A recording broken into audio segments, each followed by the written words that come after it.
Pertanyaan, kebanyakan kaum laki-laki yang dalam tanda kutip nekat berpoligami hanya berdalil dengan surat An-Nisa ayat 3. Fankihu ma tabalakum minan nisa. Nikahilah yang kalian sukai, 2 atau 3 atau 4. Tanpa melihat adilnya ancaman jika tidak mampu berbuat adil.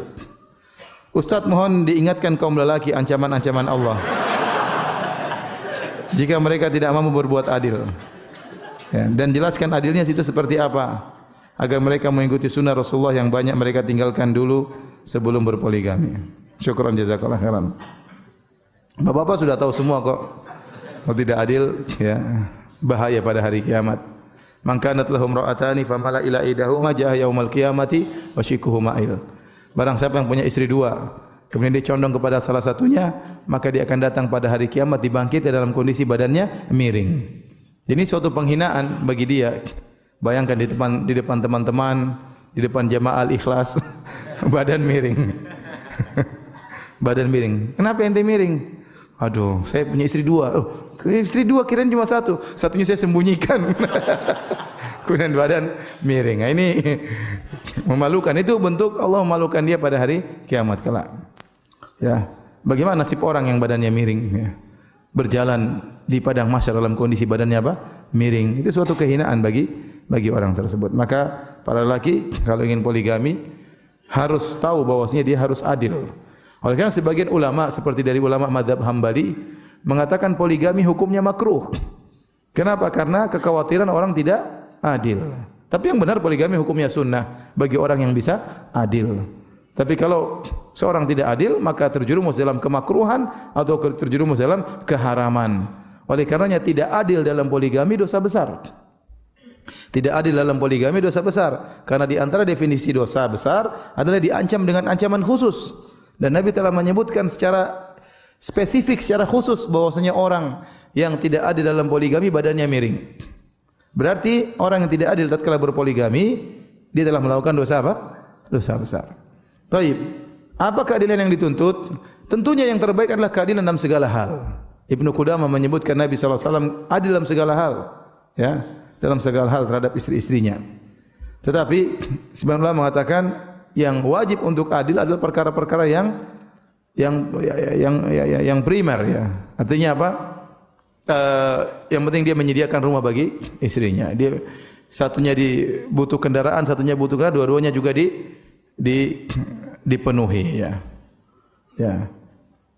Adapun yang lebih daripada kebutuhan primer, ya, bisa jadi berbeda. Ini pendapat sebagian ulama. Ya, cuma saya katakan lebih hati-hati kalau bisa disamakan dalam segala hal. Adapun rasa cinta, maka itu tidak bisa adil. Ya. Tetapi yang zahir seperti jatah nginap, ya, memesrai seluruhnya, maka itu harus adil. Adapun rasa cinta, maka seorang tidak bisa adil. Kata Nabi sallallahu alaihi wasallam, Allahumma hadza qasmi fima amlik, fala talumni fima tamlik wala amlik. Ya Allah, inilah pembagianku yang aku mampu, aku bisa bagi terhadap istriku jatah nginap dan yang lainnya, masalah nafkah. Maka jangan engkau cela aku pada perkara yang engkau kuasai dan aku tidak kuasai. Maksudnya masalah cinta. Nabi tidak bisa adil dalam mencintai. Nabi lebih cinta kepada siapa? Aisyah radhiyallahu taala anha. Dan semua orang tahu akan hal tersebut, ya. Sahabat-sahabat juga tahu bagaimana Nabi sangat cinta kepada Aisyah daripada yang lainnya. Makanya kalau mereka ingin beri hadiah, mereka nunggu Nabi lagi di rumah Aisyah. Baru mereka kasih hadiah kepada Nabi sallallahu alaihi wasallam. Sampai istri-istri Nabi yang lain mengeluh kepada Nabi. Mereka ngirim Ummu Salamah untuk berbicara dengan Nabi. Ya Rasulullah, sampaikan kepada para sahabat, kalau mau kasih hadiah, jangan tunggu Anda lagi di rumah Aisyah.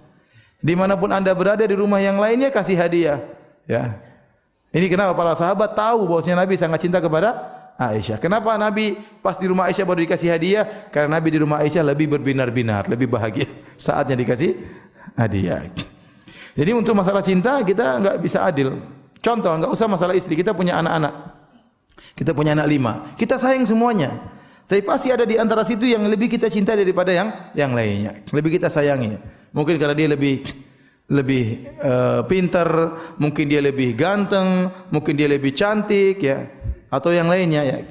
Atau mungkin ada anak yang kita kurang sayang sebenarnya. Kenapa? Dia mirip dengan bapaknya. Mungkin ada seorang wanita dicerai, kemudian anaknya dia pelihara. Ada satu mirip sekali dengan suaminya. Terus suaminya ini pergi meninggalkan dia, selalu ingat suaminya. Ya Allah alam. Jadi susah untuk membagi cinta kepada anak-anak dengan kita punya anak 4, 20%, enggak bisa. Enggak bisa. Nah, demikian pula kalau kita punya istri 4, ya. Susah membagi 20%, susah ya. Cinta itu pasti ada perbedaan dan itu tidak wajib. Tapi yang wajib masalah nafkah, masalah jatah nginap, ya, masalah kasih sayang, ya. Ya, kalau bisa lebih daripada itu masalah jima, ya, maka itu yang terbaik. Tetapi saya sampaikan tadi, para ulama mengatakan yang wajib yang kadar cukup. Misalnya kita punya istri yang pertama, ya dia ternyata misalnya punya anak banyak atau dia anak orang kaya, ya. Yang wajar bagi dia nafkahnya seperti ini. Terus kita punya istri kedua yang dia mungkin orang-orang biasa. Dia sudah ridho dengan rumah yang sederhana, maka itu kewajiban kita kasih rumah sudah selesai. Jangan sampai yang satu dikasih rumah, satu enggak, itu namanya tidak adil. Tapi kalau rumahnya bentuknya berbeda, itu tidak kewajiban. Itu lebih, tapi kalau dia bisa samakan itu tentu yang terbaik. Tapi tidak harus sama, tidak harus sama. Kalau kita mengatakan wajib dalam segala hal, maka tidak ada poligami kalau begitu caranya. Kasihan janda-janda, siapa yang tolong? Kasihan gadis-gadis yang sudah tua tidak ada yang berani menikahi. Ya. Benar atau tidak? Kok tenang semua?